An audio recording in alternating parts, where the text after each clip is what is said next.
All right, everybody. Welcome back to the Tennessee Brando Show. I'm so glad to be with you guys on this Friday. Thank you for taking time out of your day to join in. We had over 40 people in the waiting room, and I've been reading your comments. It's always good to see you guys. We've got a lot of our regular listeners here. We've also got some new folks that have joined in to see my guest today, and I want to welcome everybody to the show. Before we get rolling, though, I do want to plug a few things. First of all, I have revamped and extended my Patreon now. There's three new tiers, or two new tiers. I kept the original tier and then added two more.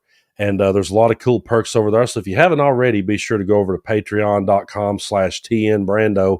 I'll have Jess put it here in the comment section here. So just keep an eye out for that link and be sure to go over there and check it out. I really appreciate it. We're going to be having a lot of exclusive only content there, and I'm looking forward to doing some live streams and some after shows and things of that nature. So it'll be a whole lot of fun.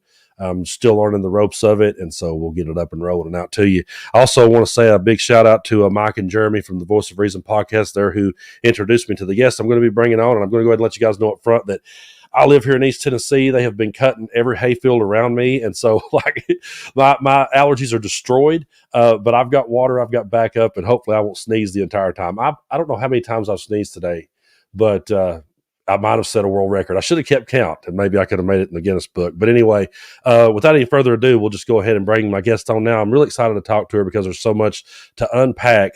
We have with us Liz from Stop Moms for Liberty. Liz, welcome to the show. Hey, thanks, Brandon. I'm glad to be here. Awesome. And, we're going to start off by talking, letting the audience know exactly who Stop Moms for Liberty is and who Moms for Liberty are and why we're trying to stop them. So tell me a little bit about your organization and how you got it rolling. Absolutely. I'm located in Brevard County, Florida, which was where Moms for Liberty as a national movement was developed. I know the founders, or at least one of them personally. And it was in response to a defeat in a school board election. And the person was humiliated, Tina Deskovich. She was humiliated in our county because she was beaten by a Democrat. And as we know, these elections are always supposed to be nonpartisan, but who knows if that'll change? Hopefully not. But and so in response, these people in T-shirts started showing up at our school board meetings. These cute little, Statue of Liberty T-shirts, and I thought, geez, what's going on there? And their first issue was against pandemic actions that the district was taking to safeguard children and teachers. And they would come to the meetings and yell and shout and, it was just a bad scene all the way around. And so I saw that they had a Facebook group. So I went to their Facebook group and I thought, well, maybe they'll listen to a teacher. I'm a retired kindergarten teacher from Florida. And in Brevard County is where I first tried to reach out to them to have that conversation and say, those things aren't really true. What you're thinking might be happening in schools. And of course, now, 2 years, almost 3 years later, we see that much of what they're being told is not true, which we'll get into a little bit tonight. And so I was attacked when I tried to have that conversation, that voice of reason, like our brother's podcast is called, right? Voice of Reason. Yeah. I tried to have that conversation with them and to reason with them and say, if we can, form a committee, do whatever, then we can get more people's input. But they weren't interested in that. They instead turned around and started calling me a groomer and saying that I was, supporting pedophilia and all of this kind of stuff. And at first I was just shocked. I'm like, oh my God, I'm a retired kindergarten teacher and they're coming after me. So of course, I kind of licked my wounds a little bit at first, but then I thought, wait a minute, is this like a group that's coming after teachers? And so I reached out across Florida and I found that indeed those local chapters that were forming of Moms for Liberty were coming after teachers, were coming after public education, all on this under this guise of parents' rights, which we'll talk about more in a little bit. But I thought, I've got to do something. They are undermining my entire life's work. They are trying to make teachers out to be the bad guys. And I thought, this isn't going to fly. And so I started, gathering small groups of people together. And our first chapter was in Brevard.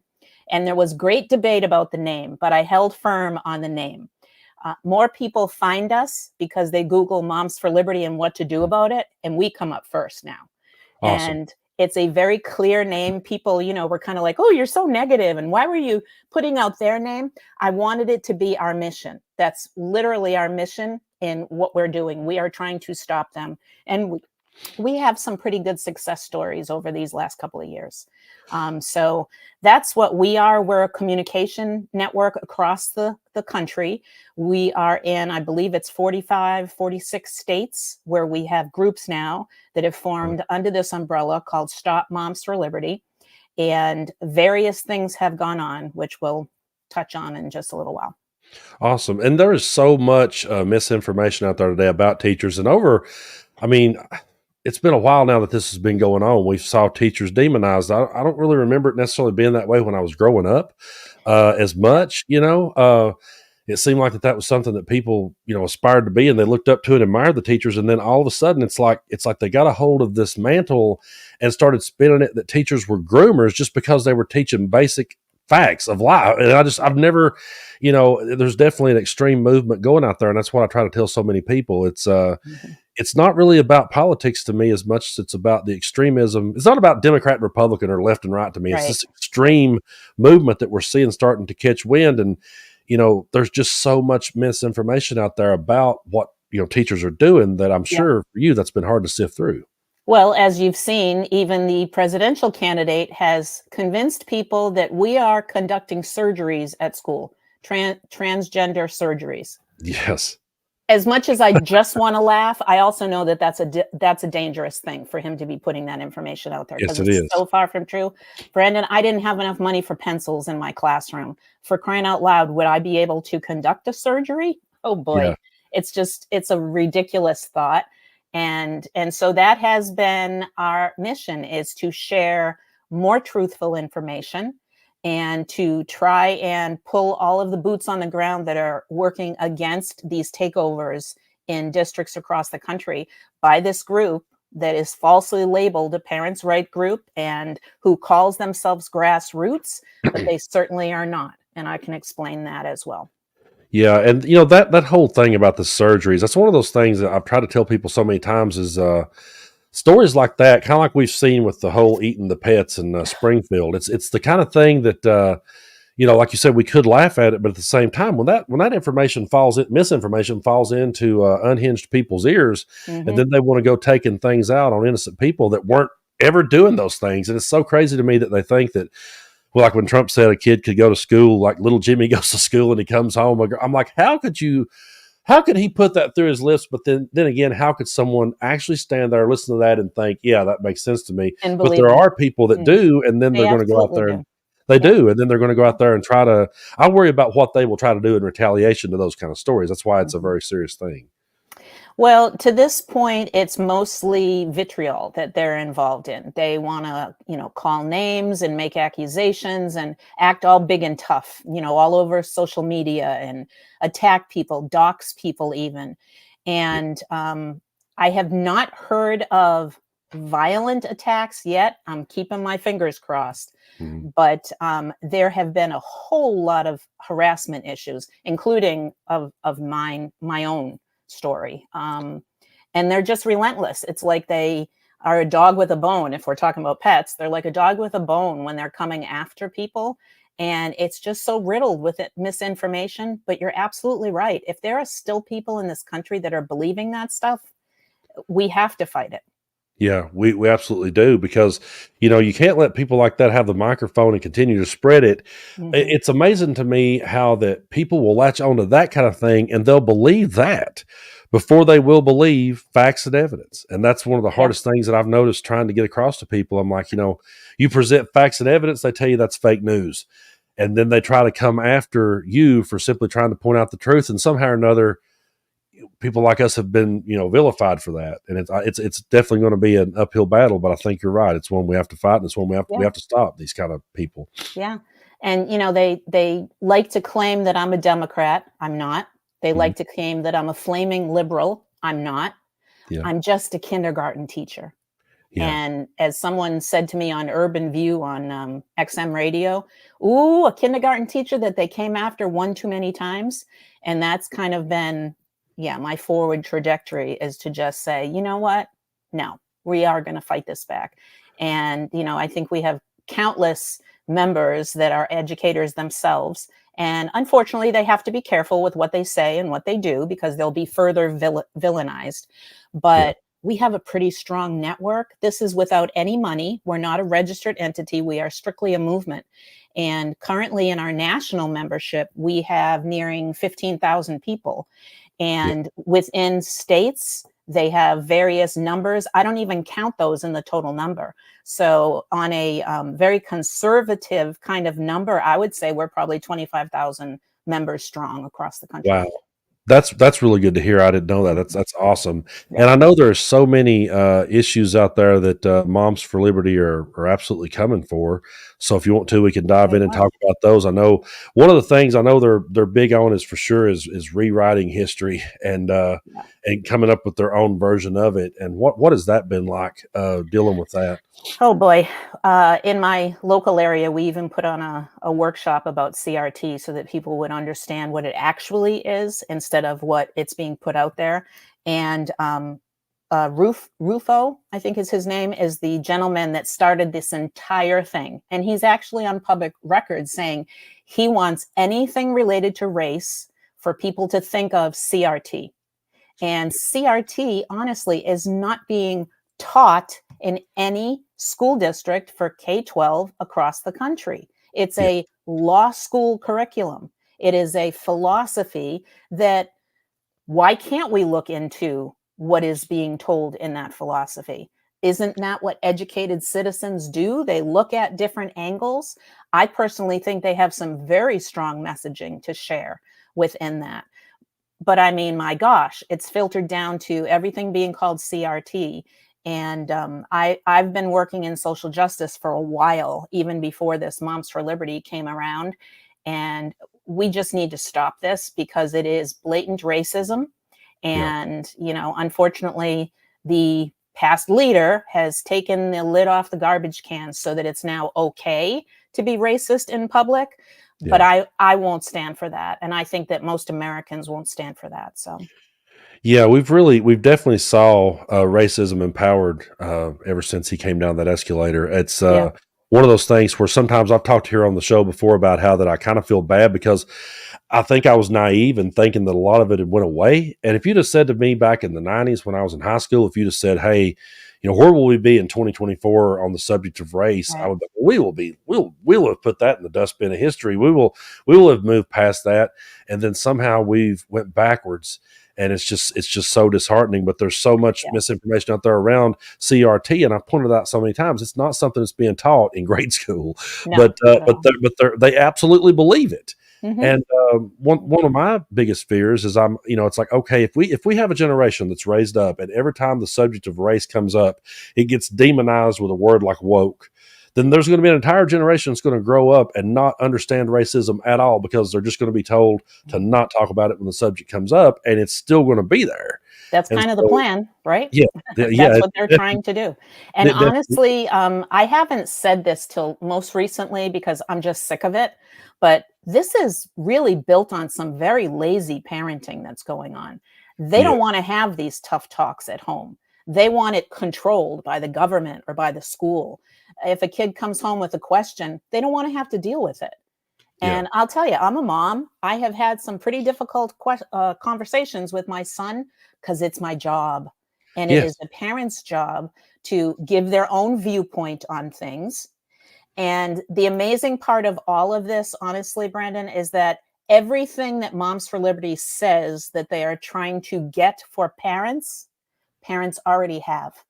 yeah, Parents have always been able to be involved in their schools. They can be on school improvement committees. They can be on PTOs, PTAs. They can review all curriculum. It's an open door and an open book, literally. They can go and review what's in the library. So, what exactly is this Moms for Liberty getting them other than book banning, which they don't even acknowledge that that's what's happening? But we know better. They're just playing a game of semantics that, oh no, we don't burn or ban books. I literally have one of their leaders on tape burning books. Yeah. So no, it's So bad.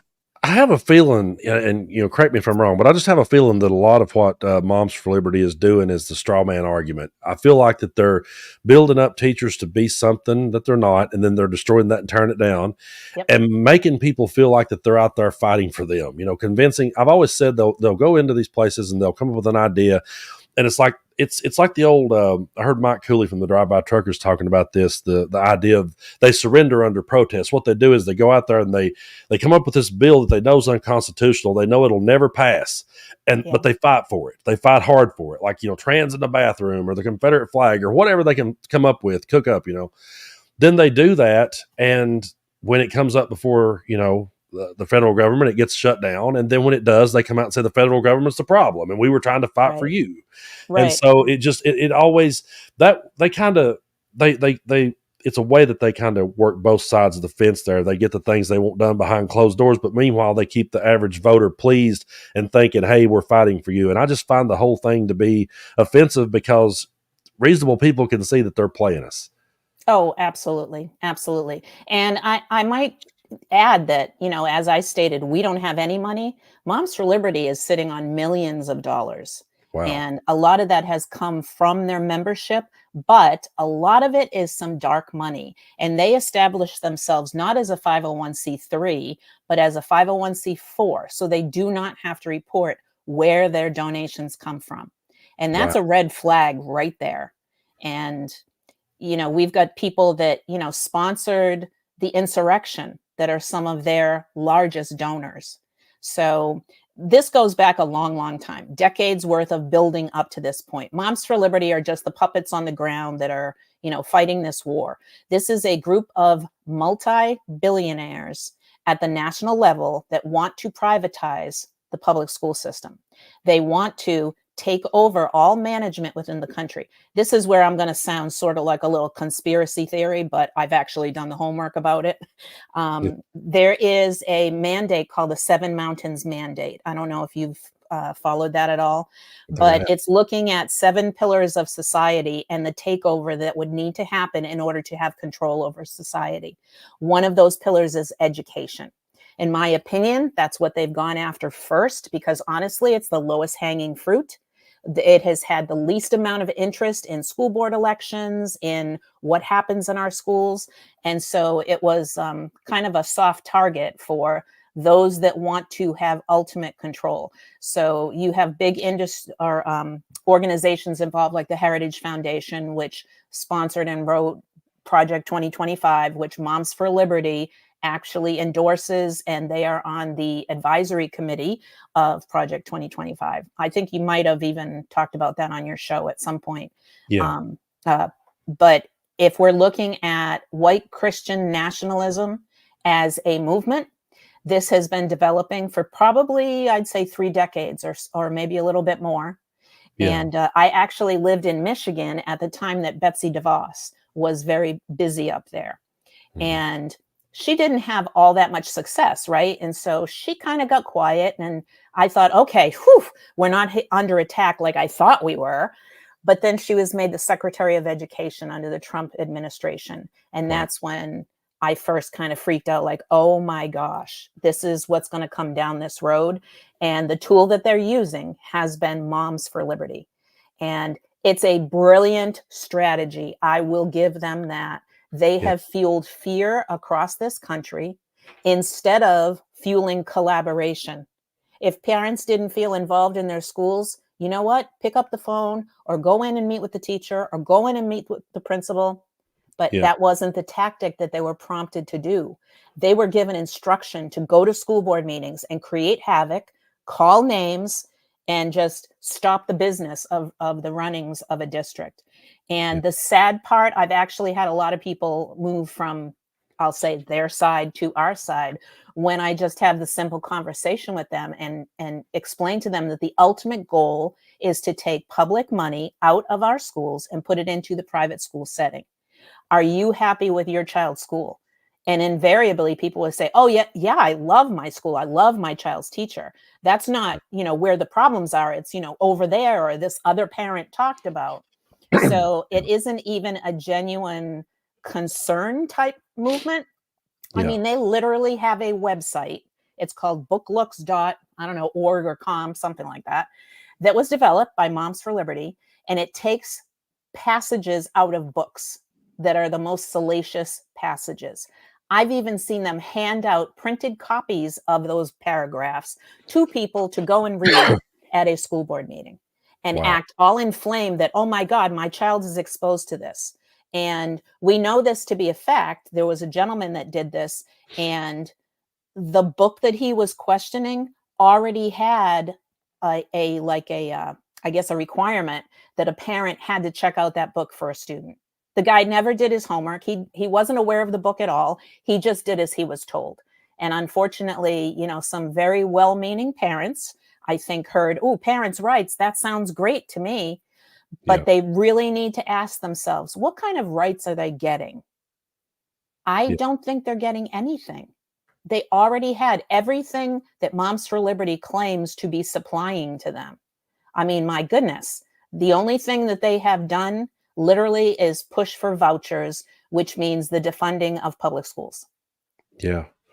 And this movement has been around for quite a while. One question I have for you is, they've been around for quite a while, but do you think they would have picked up the momentum they have without Donald Trump? Is he the one is he kind of like the vehicle for him? I don't think he's smart enough to be, but but with his cult of personality, what I'm trying to say, the way he's went about being that cult of personality, that anyone who aligns with him is automatically his flock will flock to them. Do you think they would have picked up the momentum they have without him? He's actually a newer addition to be Yeah. such close buddies with Moms for Liberty. Yeah. The push to get them started at the beginning, there were 3 founders.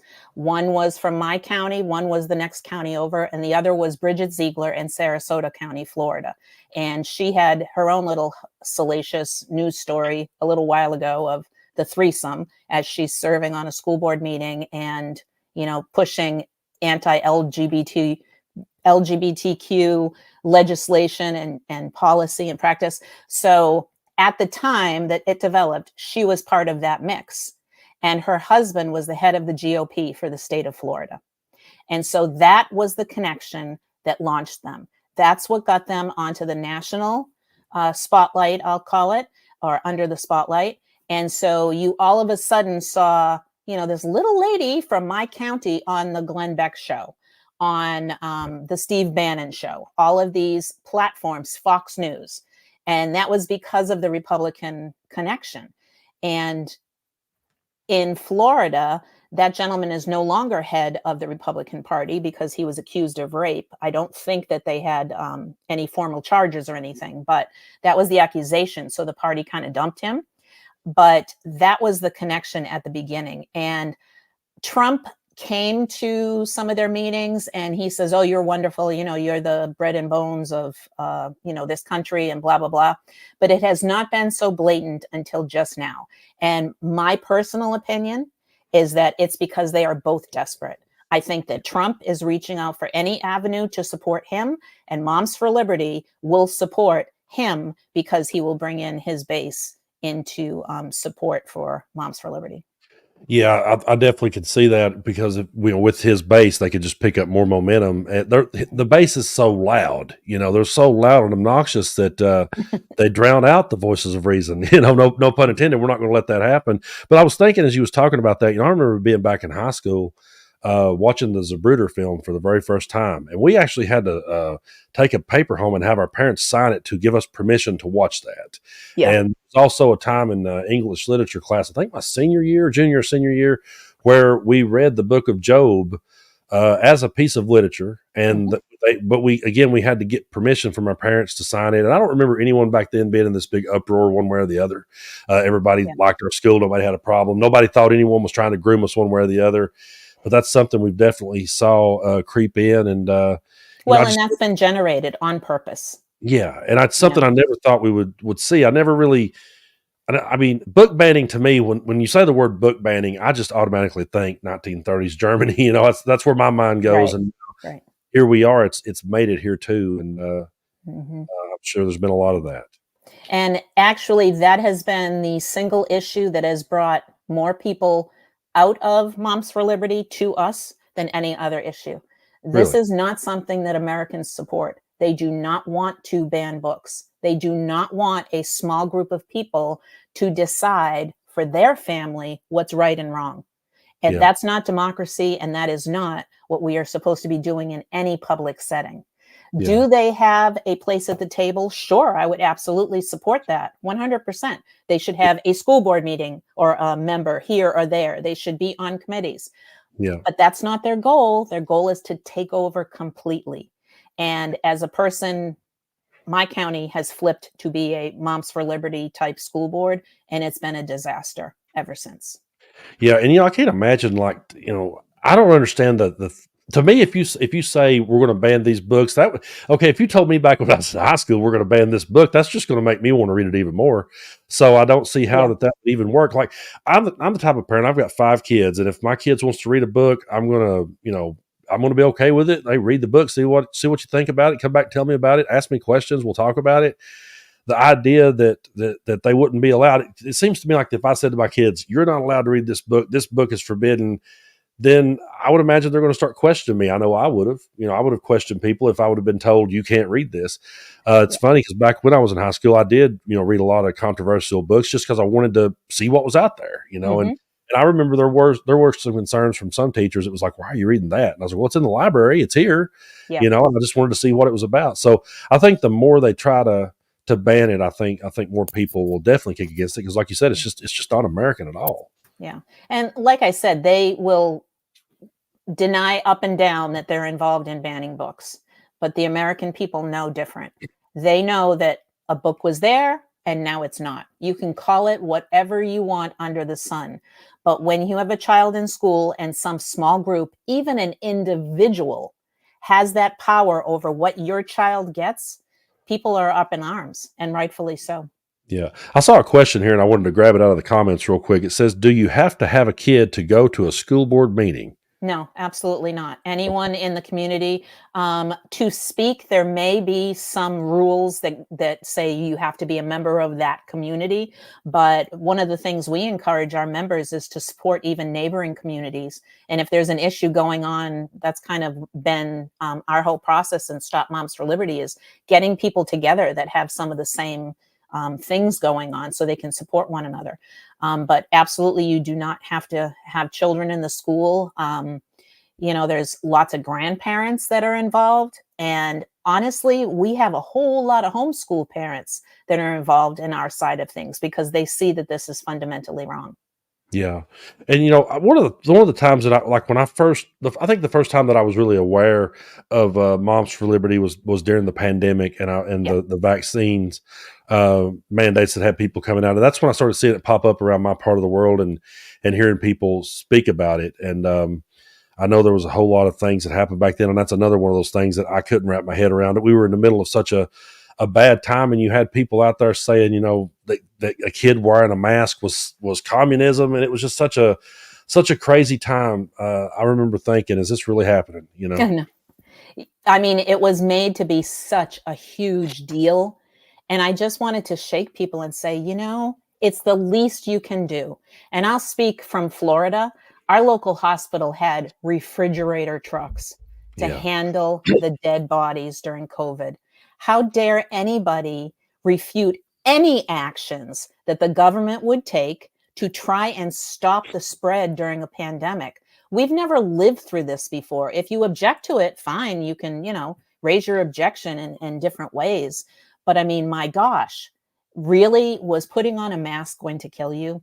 No. exactly. And I couldn't understand it from I honestly like one of them. I mean, of course, I didn't want to spread anything around, but one of the main reasons I ended up wearing a mask longer is because I just didn't want to come off like a jerk to everybody else. It's like there came this point around here where that if you had one on, you had people giving you dirty looks. You know what I mean? Hmm. And so it was almost like I wore one anyway. Like I'm going to wear one. It's just the right thing to do. I don't understand why that this has become such an issue for people. And I remember at the time that it all started happening, I was working in a small factory at the time, and everybody there was just repeating the same talking points they were hearing on Fox News and from Trump, saying as soon as it warmed up, it would be over and everything would open back up. It would be gone once the heat came along. And I just remember Yeah. thinking, but like you said, we've not lived through anything like this before.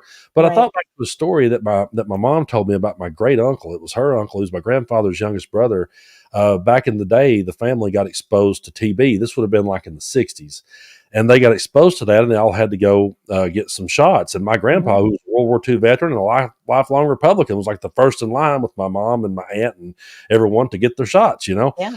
But he had this one younger brother who was just completely stubborn. And like, no, and when my mom tells the story, it almost sounds like that you could have told his story and it would have fit in 2020, because it was like, no, I'm not doing that. That's the government's trying to force me to. No, I'm not going to.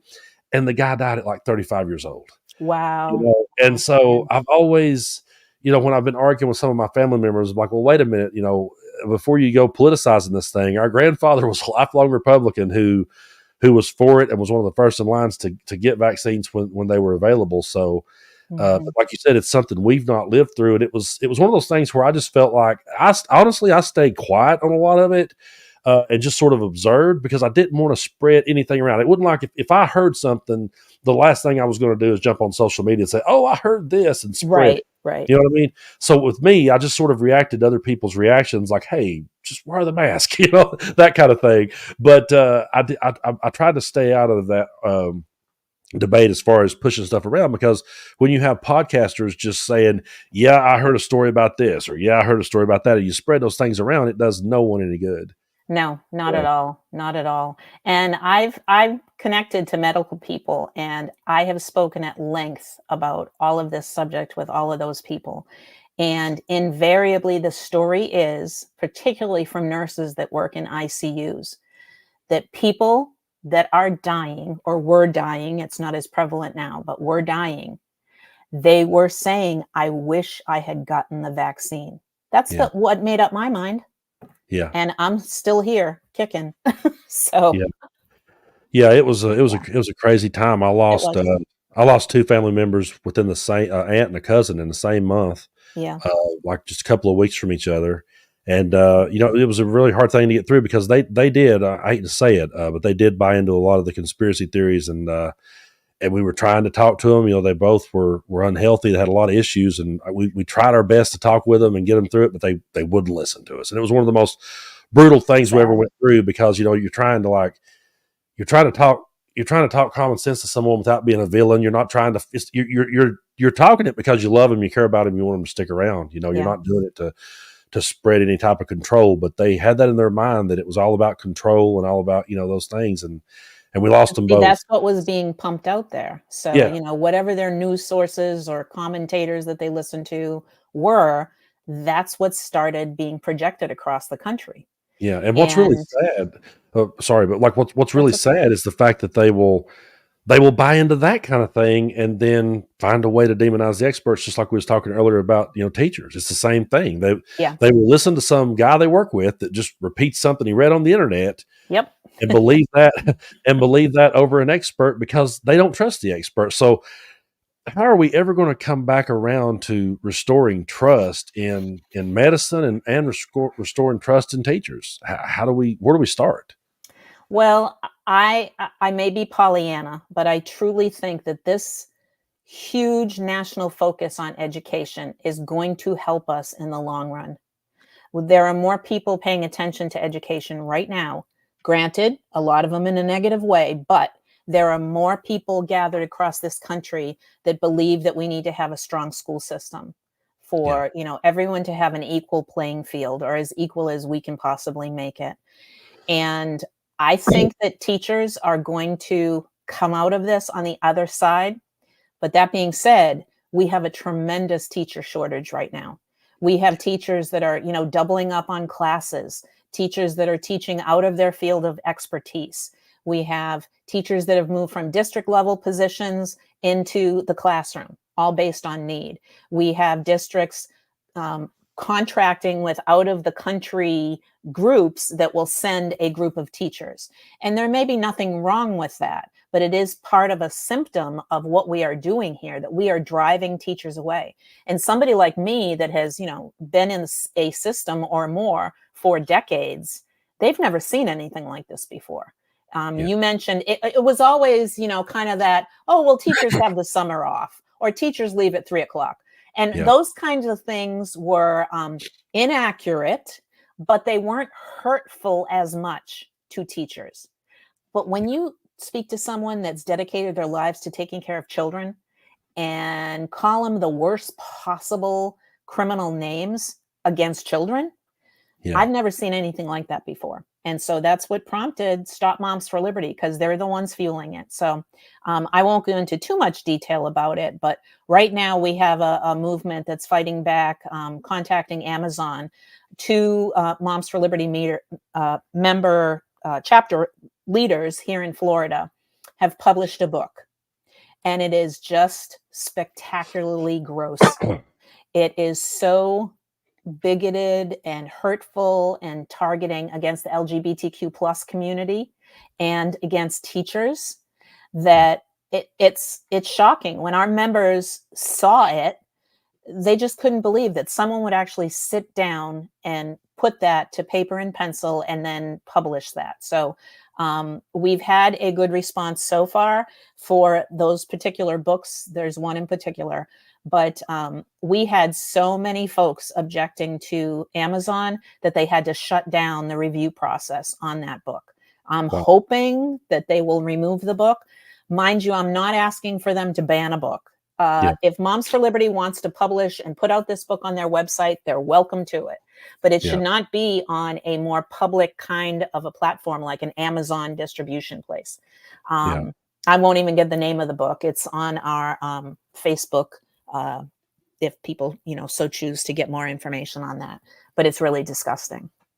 Wow. And how much of this stuff, like we hear when it comes to the LGBTQ that we hear that's going on in school, they act as though that when a kid goes to school, I mean, especially the way it comes off here, I'm in the Bible Belt, and it's just portrayed as though when a kid goes to school, the teachers just gather around them and try to make them gay. I'm not trying to make a joke or make light of it. No. That's just how ridiculous it is. Yeah. And I've talked to my son about it. I've got a 12-year-old still in school, and I've got a 6-year-old, which I'm not talking to him about it, obviously, but I have talked some with my 12-year-old. He's a very smart kid, and I think he's an old soul for sure. Mm-hmm. And I'm like, okay, has anyone ever said this to you? Has anyone ever said? And he's like, no, Dad, no. My teachers have never said these things. But when you turn on Fox News or Newsmax or hear someone like a Ron DeSantis talk, then they act as though the minute a kid comes through the door, they're immediately trying to be groomed. Yeah. And again, it makes no sense to me. Yeah, the reality of the situation, and I can speak to this as a former classroom teacher, is that a public school setting must address every need that comes through that door. We don't have any kind of, exclusion process that we can put in play like private schools do. We accept and have to meet the needs of every single child. So the example I always like to give is and I think Pete Buttigieg actually used this example. I don't know if he got it from me. That would be kind of cool to find out. But if I was sitting in a circle with my little kindergartners and, little Johnny said, hey, I went to the zoo this weekend with my 2 dads. And Susie on the other side of the room says, you can't do that. You can't have 2 dads. That's gross. Why would you say that? Mm-hmm. As a public servant, I must be able to protect that child, actually both of them, and simply say that there are all different kinds of families. I'm not going to say, Susie, you ought to try it. You ought to have 2 dads too. It's so ridiculous what's being claimed. And in reality, what's happening is that teachers are just meeting the changes in society. People are not happy with the changes in society, but they don't want to go out and just say that and be honest about it, right? People don't like that there are LGBTQ plus laws to protect and to serve. They don't like gay marriage as a topic, a lot. Most people do, though. And to say that, oh, these things are happening and to be so inflammatory is that they don't like how society is changing. And to that, I honestly say to them, tough, Yeah. grow up and realize Yeah. it's not the same society of when I was growing up in the 60s either. But Yeah. get on board, because every person has a right in this country. And if you think otherwise, you are hell not a patriot like they say they Exactly. are.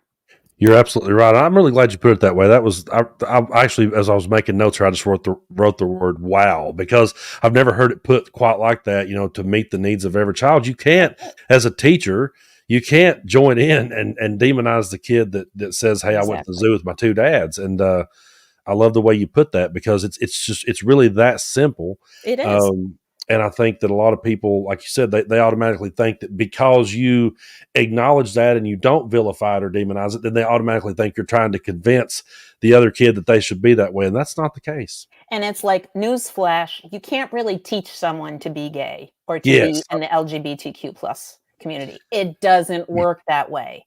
Yeah. And as silly as their attacks are, they are hurtful attacks. Yeah. And I have great respect for the community that has put up with so much. But I'm sure, as you mentioned before, oh, we thought in the 60s that we dealt with a whole lot of this, and we didn't imagine that all these things were underlying the same things. I mean, after the Stonewall incident and the big uprising for LGBTQ plus rights across the country, I think a lot of us fell back into some complacency, like, oh, okay, good, we Yeah. took care of that issue.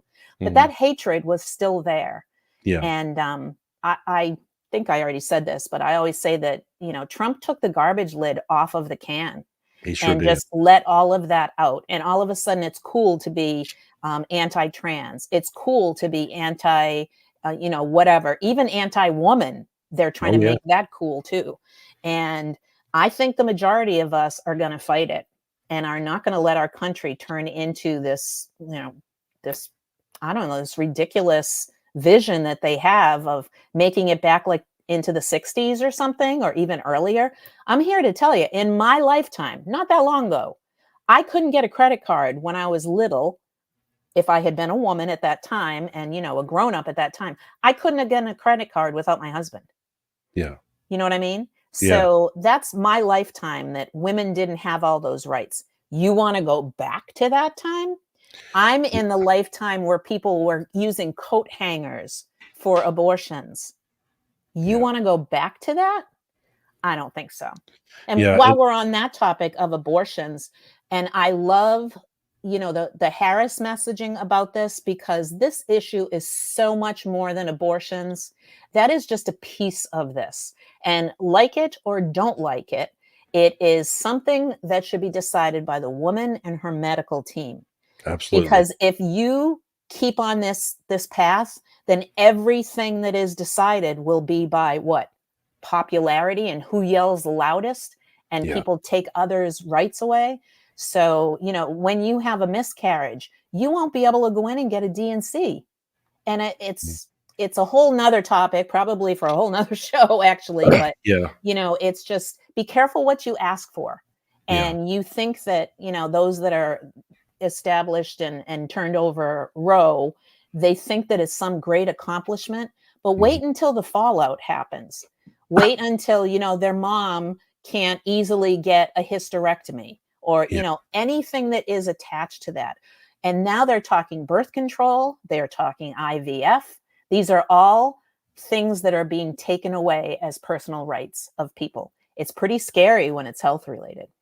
It really is. And, one of the things when you hear them talk about, kicking it back to the states, they say that kind of it's sort of like a nonchalant way to just, again, push it away and not address it. And I've argued that, okay, if you're going to make the argument that it goes back to the states, well, if that state won't allow a woman to leave to get the help she needs, or tracks her when she goes to another state and brings her back and punishes her and the doctor, then how did kicking it back to the states help anything? I think that's just one of Yeah. those. That's one of those catchphrases they come up with. They'll say it and repeat it, like, "Oh, it's not that big of a deal. It's nothing to worry about." But we're in a situation now where my daughter doesn't have the same rights that my mother had when she had me, and Right. it's Right. so crazy because I grew up in the '80s and the '90s, and And when I was in high school, I was in the '90s. I was, even though like that was the era of grunge and everything, I was listening to like '60s music, and I love to study that era, both musically and politically, and love to study about the Kennedys and Martin Luther King and all those people from back then. I just loved reading about that stuff. And like I said earlier, I was kind of naive and thinking, okay, these people that came before me, my mom's generation, they fought the good fight, and we've made progress, and now we're just going to keep moving forward, and by 2024 we'll all And be then, okay. bam. And then, like, especially like for me, like it was like when 2020 came along, I was talking to my mom about it, and my mom said to me, she said 2020 feels the closest to 1968, that we had felt in a long time. And me and hers had a lot of long-winded discussions about how much right now, this point in American history feels like that time. Because I remember used to, I'd say to Mom, I wish I could have been alive back then. That would have been so awesome. And then Mom's like, well, you kind of are now. And I'm like, I don't Well, know. yeah, yeah. And it wasn't awesome. And that's the Yeah. bottom line is Yeah. there's this fake I guess terminology out there, make America great again. Yeah. Well, number one, it has never been great for certain groups of people. And that Exactly. needs to be fixed. And that's by getting more knowledge, having more understanding, and having people in place in public office that will actually give a crap about all people, not just, the wealthy and powerful. And you know we can't slide back, and I know that that's Harris's campaign thing. We're not going back. I'll be damned, we're not going back, Yeah. because it was not that great. Exactly. And actually, when I was saying it was awesome, I was referring to like the politicians that were standing up to it, people like the Kennedys, Martin Luther Right, King, and, right. and all the great music that came out of that era. I used to say, boy, that would have been a hell of a time to be alive. Hmm. And then now you realize what they were really fighting for and fighting Hmm. against and standing up to. And I'm sure there Yeah. were groups back then. And were there groups back then like Moms for Liberty that was rising up in that era? Actually, there were the Yeah. Daughters of the American Revolution. It was Yes. like Moms I for forgot about. Liberty, grandmother, I'll call it. Yeah. And that thinking that it's kind of that Southern style of thinking that, brought us to war over Yeah. slavery. And it's ironic that they talk about putting these healthcare rights back into the states when they up and down say that we were fighting for state rights during that Confederate and the Union Army, and that's what the Confederacy was standing up for. Coincidence? I don't think so when you talk about states' rights, because they Yeah. know it's easier to control that way. You just flip a state, Yeah. easier than a whole country. That's a good point. That's Hmm. an excellent point, and it is. It's just it really is like I saw a comment go by a minute ago about the Daughters of the Confederacy, but it's it's Yep. it's a lot like it's that same mentality. It really is, and Hmm. it never really went away. It's just like you said, it's always been there, and now it's rearing its ugly head again, and we're going to have to It is. continue to fight it. We've got a few Yep. minutes left, but I want to thank everyone for joining in. I'm joined by Liz from Stop Moms for Liberty. I want to thank you guys so much for being here, and I want to thank. Now I've got three of them here that I wrote down as they were scrolling by. A lot of the comments were going by really quick, but I want to thank Daggett, Carol, and Jeanette. All of them gifted 5 memberships here on Tennessee Brando channel, so I truly appreciate Great. that. And thank you guys so much for being here. So as we wind down, we usually go about an hour. We got another 12 minutes to go. But as we're winding down, if anyone has a question for Liz, and if I can catch it in time here on StreamYard, I will throw it up on the screen, and we'll continue this conversation.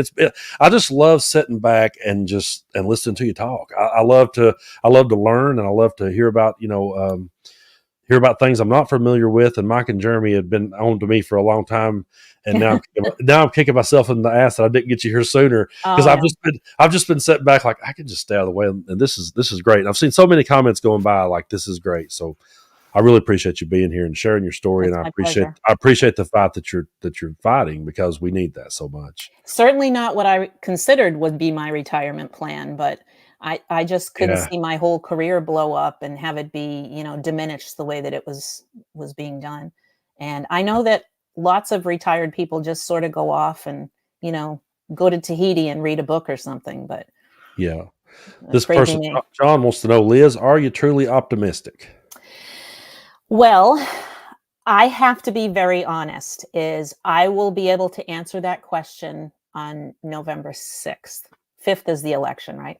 Yeah, Um, I have faith in this country, and like Harris as a candidate or not, if this country puts Project 2025 and Trump back into the White House, public education will be dead within a very short amount of time. They've actually stated it. And I love that he says, "Oh, I'm not involved in, Oh what's yeah. going on. I'm not involved. I'm not attached to 2025." Well, his former staff were all writers on it, and he's mentioned almost 300 times in the document. Yes. So, that's really BS when he says he's not connected. And it's not Absolutely. working. It's not working. I People have know done that he's connected. Yeah, I've done so many videos on that and brought the receipts of him shaking hands with them. They're at his rallies. He's calling them Mhm. by name, and them setting. What's so crazy about these people is there's so many unearthed videos, almost looks like something out of a gangster movie, of them sitting Yeah. around talking about things, Yeah. and they're like, "Yeah, we realize that he's having to say these things. He has to say this. He has to distance himself from us. But once he gets through the door, we'll put to his place." It's crazy, but Yeah, Ben, yeah, Ben, there's a video that's really good. yeah, I can't remember what the source is. Maybe people can Google it or something, but it's the actual writers, and they're yeah, sitting around and saying exactly as you said. And it's like, "Oh yeah, we know." I think they're all from the Heritage Foundation, yeah, they are. and that's a major think tank in this country, and there's a whole lot of money involved in it. Yeah, there is. Um, so to say, am I optimistic? Yes. And let me share a few things of why I'm optimistic. We started 2 years ago. We just had our 2-year anniversary. So we started about a year after Moms for Liberty started. Moms for Liberty started, I want to say it was maybe December. I can't remember which month of the year, but anyway, they were in existence in the fall of 2022. And when we had our election then, they turned over school boards across this country. They sat at least 300 some odd school board members that were, tried and true advocates for all of this push to destroy schools. And it was very discouraging, and it really prompted us to keep moving and to do more. And then come 2023, in the spring of 2023, they were a little bit less successful. And we thought, maybe people are starting to wake up to what's going on. And at that time, our network was growing across the country and, holding meetings and having, Zoom calls and really focusing on people understanding what was at stake in your local school board elections. And so they had a little bit less success that spring. Fast forward to the fall of 2023, that's what made the news, that they really didn't have very much success at all. And so we've seen this steady downward trajectory of the success of Moms for Liberty.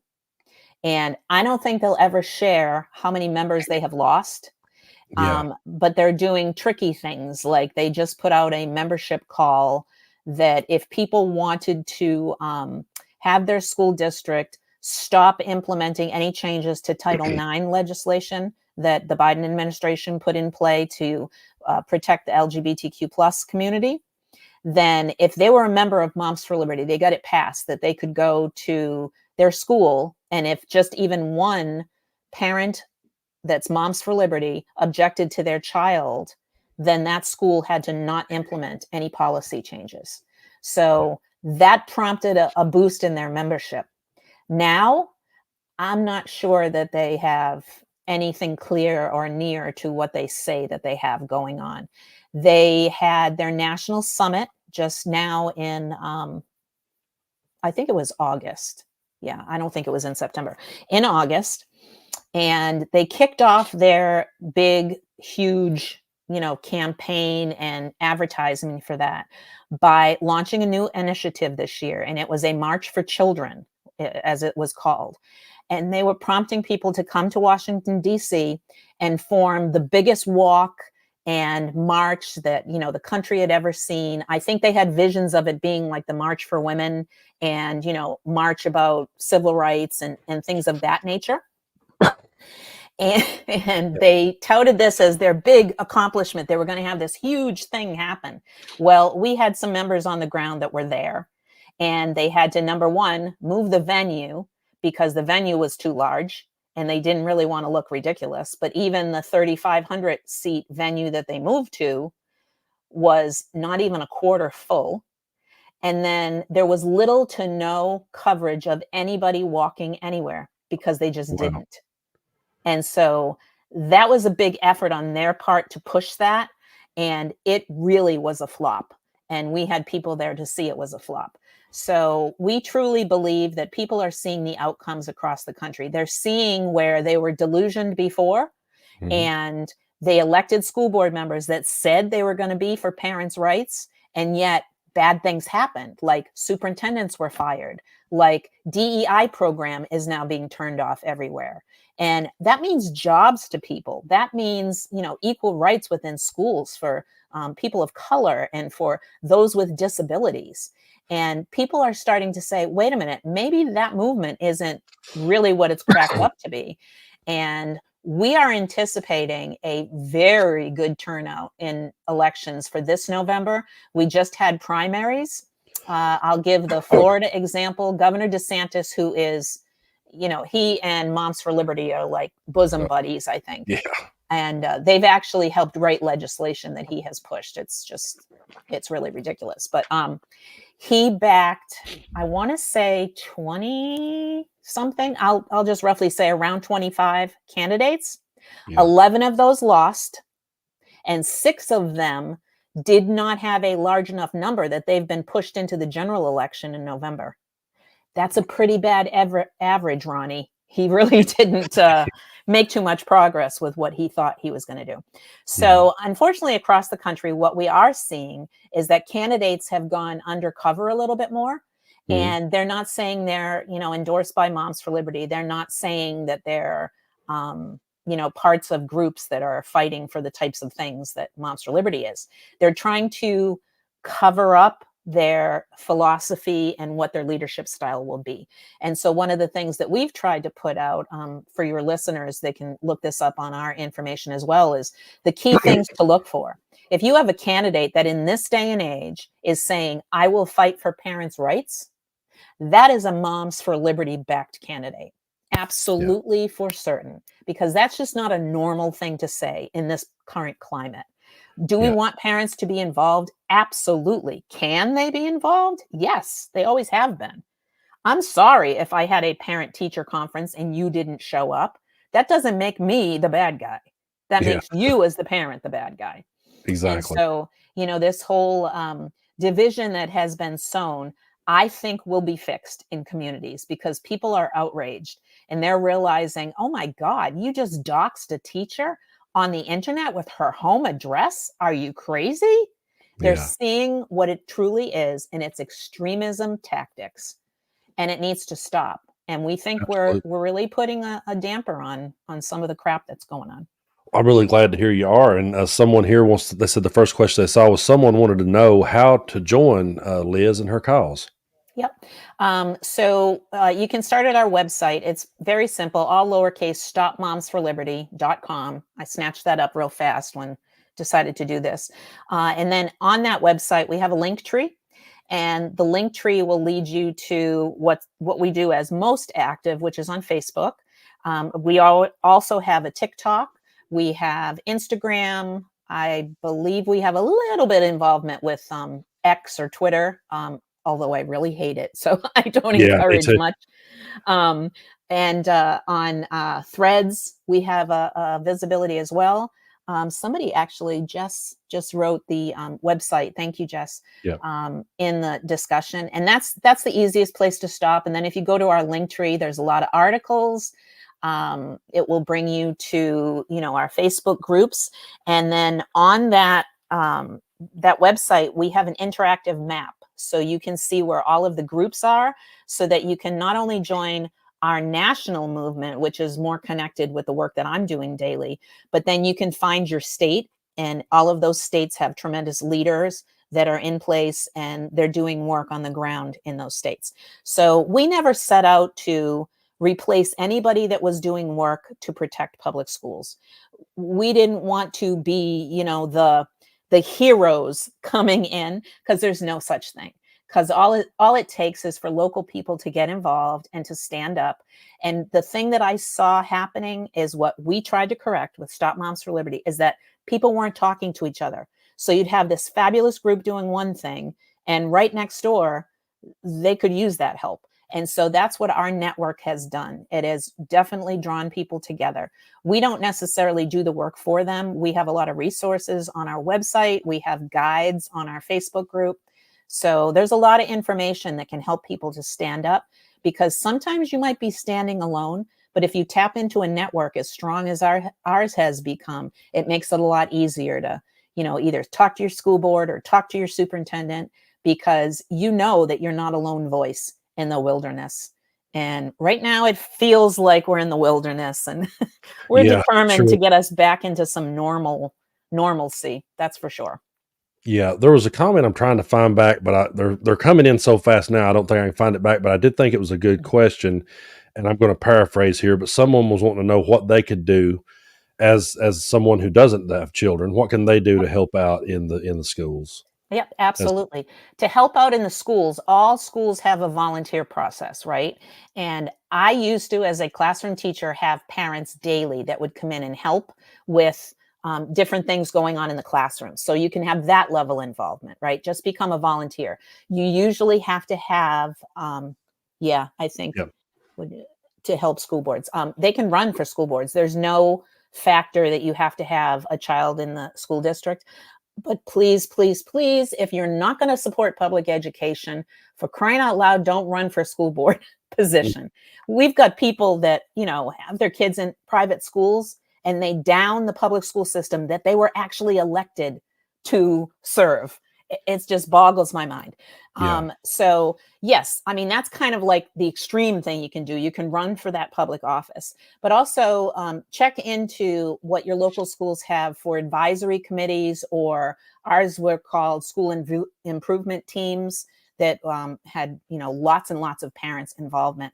And join your PTA and PTOs, because it's not about bake sales anymore. They're starting yeah, to get really sick of everyone attacking their schools. And so they are becoming active as well. And look at those candidates, dig deep into them. It's not an endorsement. We offer seals of A+ seal of approval for candidates that we've vetted, and we have found that they are definitely pro-public school candidates. So, they can have that endorsement if they're running. If anyone's watching that's running, that process is also on our website. And look into these candidates. And if they're talking in extreme terms, know that they are most likely an extremist. If yeah, they're saying our schools are so poorly run, I'm going to go in there and fix it, that's a red flag. yeah, So there are lists that we have provided with some different things to watch for. So there are various ways that you can be involved. And here's the thing. This is a public service. It is part of every community. It's just like if you told someone, well, you don't need to be involved at all in the fire department. You shouldn't care about, firefighters getting enough wages, not having equipment, those kinds of things. You are part of a community, so get involved in the services within your community. And that's what public schools are. They are a service to communities.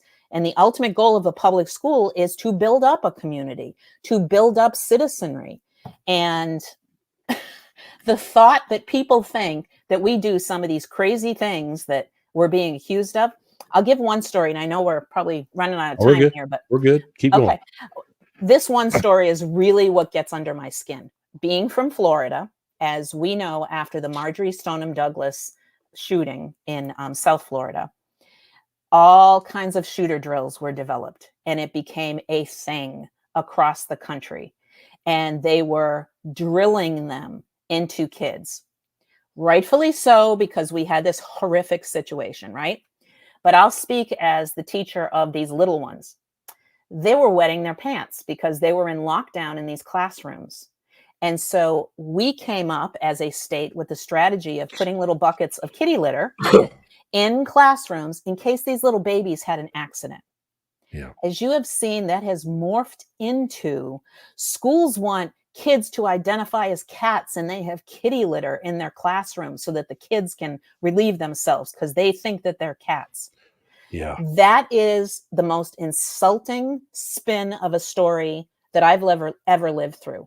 For Yeah. crying out loud, it was because of school shootings that Yeah. developed as a little kernel of truth, right? Which is Yeah. always what they do. It's just like, Exactly. apparently some woman did eat a cat in Ohio.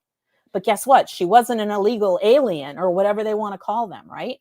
She Yeah. was an Ohio resident, and it was some crazy, she was just kind of a loony woman, I guess.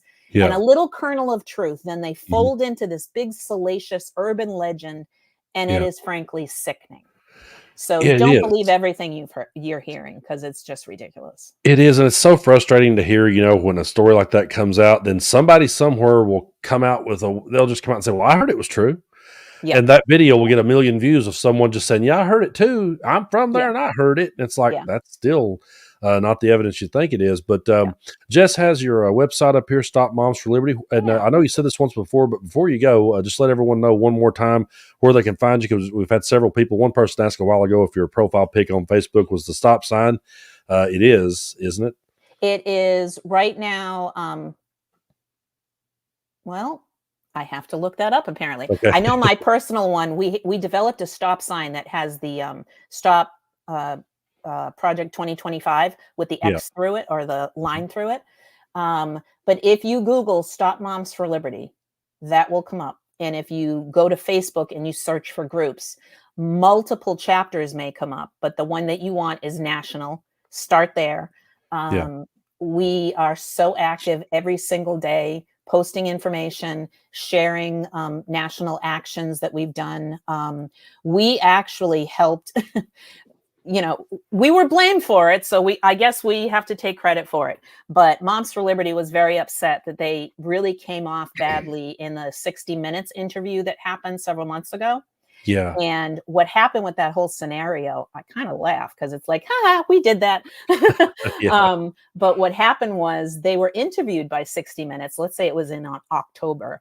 And they went online and they bragged everywhere about how wonderful it was. And they gave them a platform, and it was just fantastic.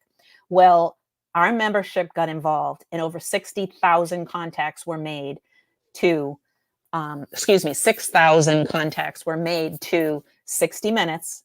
And all we simply had to say was, make sure you tell the balanced story. Don't just give them the platform. So they actually went out and they went to Beaufort, South Carolina, and shared, what the reality of book banning and so forth. And it was a very balanced story. But no, we weren't going to have them have this platform on 60 Minutes. So those Yeah. kinds of initiatives happen on the national site. We try to have more localized content be put up on the localized chapters. We have, as I said, I think it's around 45, 46 states. And then within some states, it even drills down as close to a county or a school district will have a group of Stop Moms for Liberty. And there's a whole lot of action that goes on there, because they can plan going to school board meetings, putting out, these are the things we want to say, and splitting it up so that people can make sure and be heard and all their points are heard, because you're always limited when you can speak to a school board. They put a time limit on it. Yeah. So, yeah, there's lots that can be done to support this initiative and this effort. For crying out loud, vote for Harris and Yeah. Walz. He's my buddy because he's a former teacher. Yeah. But seriously, they are the only ones that will give us any hope of saving public education in this Yeah. country. And that's coming from a person that's been involved for 30 plus years in the field. Yeah, So and someone asked earlier, and I lost this question too. They've been flying by so fast, but someone yeah. wanted to know, how do you feel? Do you feel we can win this one? Do you feel good about Kamala Harris? My only concern is the manipulation that has been going on, sometimes under the radar, but they are exposing a lot of it, where they're trying to manipulate the election officials in different Yeah. areas for the certification of elections. So I'm truly hoping, and I think the signs are on that it is going to happen, that we have this huge wipeout score, and that those things won't matter. Yeah. And I hate it when they say, well, if they lose this state or they lose that state, then they're not going to win. There are all kinds of calculations of Exactly. how they Yeah. can take this. It's just like I don't watch polls either, because I think they're ridiculous. And I Yeah. always think that they're connected to something. Mhm. Even like the go-to Quinnipiac, they're one of the bigger, polling type things. Who are they polling?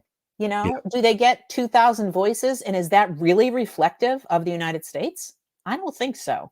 Yeah. So I don't watch polls. That helps me to keep my sanity a little bit. Yeah. I get a little build up when I see that the Harris numbers are larger, but I'm not Yeah. relying on that.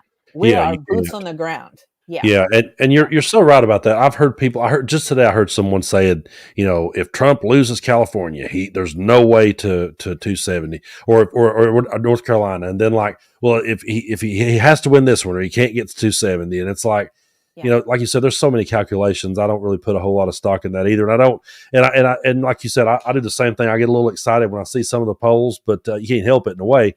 But I say we can't rest on that. We have to keep No. moving forward, and I because think a lot of Kamala herself has even said, "Hey, we are the underdogs here, so yeah, let's keep acting that way." And I think all your listeners and viewers need to have that as a marching order as well. That this absolutely. ain't over till it's No, over, and we know that they will try every trick in the book, even though they claim that our side of things are the ones that are dirty dealers. yeah, That's been exactly. proven false in multiple courts of law, even though, Donnie doesn't like to take credit for his federal offenses.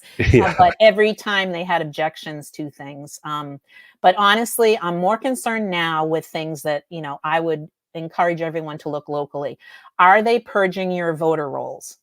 I just watched a videotape from, I think it's from Georgia. And this woman was going in. She has actually gone through the voter rolls. This is just an individual in the community. Well, I'll take that back. She happens to be a Moms for Liberty person, I believe. But she has gone through all of the voter rolls and she's turning over those that she finds objectionable so that the committee will take a look at that. Who yeah, has time to do that, first of all? exactly. But I don't want elections determined by who's the meanest, who's the loudest, and who can Yeah, manipulate the most. exactly. I don't either. And I want to thank you again so much for coming on the show. It's been so great. We've had so many comments rolling by of people that's Good. enjoyed the conversation. We've got to get you back on again because I feel like we just kind of scratched the surface tonight. But I truly appreciate you taking time out. And everybody My go pleasure. follow Stop Moms for Liberty wherever they're at. I know I watch you a lot on TikTok. And so, really appreciate you coming on, Liz. It's been a great time. Yeah, I'm certainly not a very good social media producer or creator, whatever it's called, because I'm old. But I'm doing what needs to be done to get the messaging out there. It's really important. I've got another TikTok coming up tomorrow. Awesome. Because, we need to be organized. And I have to say that although I am not part of the Democratic Party, I'm very pleased with the steps that they are taking now. Because in the past, I've been very disillusioned with why aren't they being more strategic? I understand. You I get know? that. No, Yeah. I definitely feel like for a long time, and I am a Democrat, but for a long time, I wasn't happy with the messaging either, and for a long time, that was one of my criticisms, but I feel like we're finally starting to get it together and get on Yeah. point. I hope we can stay there Yep. for sure. But you're welcome back here anytime. And Okay. again, I want to thank Mike and Jeremy for introducing us and the voice of reason. My So pleasure. you I guys be follow sure to go. you a lot, and I Well, just have loved everything that you've produced. So thank you. it was my pleasure to come on. I really appreciate that. You're welcome back here anytime. You're really a patriot. Thank you. The So true are you. sense of that word. Yeah, so are you. And that's right. We have to have it in the truest sense, and you are. And I really Yeah. appreciate you. We got to take back patriotism, take back our flag and everything else under the sun We will. because they can't have our country. They That's the bottom can't. line. That's true. So, I really appreciate you, thank Liz. you, Thank you Brandon. so much. All right. Good night, everybody. Good night. All right, everybody. I want to again thank Liz for coming on the show. That was a great conversation. I just sat back and stayed out of the way because I was just learning so much, and I really enjoyed it. And before we go, I want to thank everyone who gifted memberships here on the channel, and to you that are coming on as a new member. We put exclusive members-only content on quite often. You get the videos in advance, so anytime I release one, you guys get it first. I've actually got one set to come out at 11 a.m. in the morning, but the members-only can already watch that now. Also, we're expanding the Patreon. We've got 2 new tiers added over there, and we're going to be putting a lot of more content over there for you guys to check out. I've had so many people ask me. I saw one comment go by earlier, like, Brando, when are you ever going to sing some cover tunes? Well, here on YouTube, we've got copyright issues, and every time I try to play a cover tune, I get flagged. So over on Patreon, we'll be able to bust out Brando's jukebox favorites, and I'll play you some of those. So again, I want to thank Liz for coming on the show, and thank everyone here that took time out of your Friday night to watch us. Thank you, Sally, for gifting 5 more memberships. Truly appreciate it. And we'll be back here. Actually, let's see. Next week, I'm going out of town, so we'll see. I may try to work in another show before I go out of town. But we will be here Friday nights at 9 p.m. That's my time slot. And again, thank y'all so much for being here, and we'll catch y'all down the road.